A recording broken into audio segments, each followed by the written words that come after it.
முதல் வாசகம் மலாக்கி ஆகமம் அதிகாரம் 3 திருவசனங்கள் 1 முதல் 4 மற்றும் 23 முதல் 24 வரை. இதோ நான் என் தூதனை அனுப்புகிறேன், அவர் எனக்கு முன் வழியை ஆயத்தம் செய்வார். அப்பொழுது நீங்கள் தேடுகின்ற தலைவர் திடீரென தம் கோவிலுக்கு வருவார். நீங்கள் ஆவலுடன் எதிர்பார்க்கும் உடன்படிக்கையின் தூதர் இதோ வருகிறார் என்கிறார் படைகளின் ஆண்டவர். ஆனால் அவர் வரும் நாளை தாங்கக்கூடியவர் யார்? அவர் தோன்றும் போது நிற்க வல்லவர் யார்? அவர் புடமிடுகிறவரின் நெருப்பை போலும் சலவை தொழிலாளியின் சவர்க்காரத்தை போலும் இருப்பார். அவர் புடமிடுபவர் போலும் வெள்ளியை தூய்மைப்படுத்துபவர் போலும் அமர்ந்திருப்பார். லேவியின் புதல்வரை தூய்மையாக்கி பொன் வெள்ளியை போல் அவர்களை புடமிடுவார். அவர்களும் ஆண்டவருக்கு ஏற்புடைய காணிக்கை கொண்டு வருவார்கள். அப்பொழுது பண்டைய காலத்தில் முன்னைய ஆண்டுகளில் இருந்தது போல் யூதாவின் காணிக்கையையும் எருசலேமின் காணிக்கையையும் ஆண்டவருக்கு உகந்தனவாய் இருக்கும். இது ஆண்டவரின் அருள்வாக்கு. இறைவா உமக்கு நன்றி.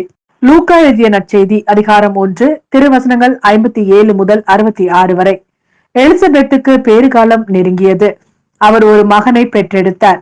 ஆண்டவர் அவருக்கு பெரிதும் இரக்கம் காட்டினார் என்பதை கேள்விப்பட்டு சுற்றி வாழ்ந்தோரும் உறவினரும் அவரோடு சேர்ந்து மகிழ்ந்தனர். 8ஆம் நாளில் அவர்கள் குழந்தைக்கு விருத்த தேசனம் செய்ய வந்தார்கள். செக்கேரியா என்ற அதன் தந்தையின் பெயரையே அதற்கு சூட்ட இருந்தார்கள். ஆனால் அதன் தாய் அவர்களை பார்த்து, வேண்டாம், அதற்கு யோவான் என பெயரிட வேண்டும் என்றார்.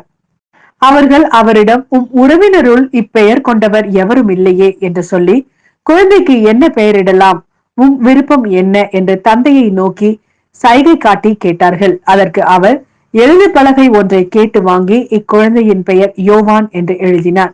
எல்லோரும் வியப்படைந்தனர். அப்பொழுதே அவரது வாய் திறந்தது, கட்டவிழ்ந்தது. அவர் கடவுளை போற்றி புகழ்ந்தார். சுற்றி வாழ்ந்தோர் அனைவரும் இதை பற்றி கேள்விப்பட்டு அஞ்சினர். இச்செய்தி யூதேய மலை நாடெங்கும் பரவியது.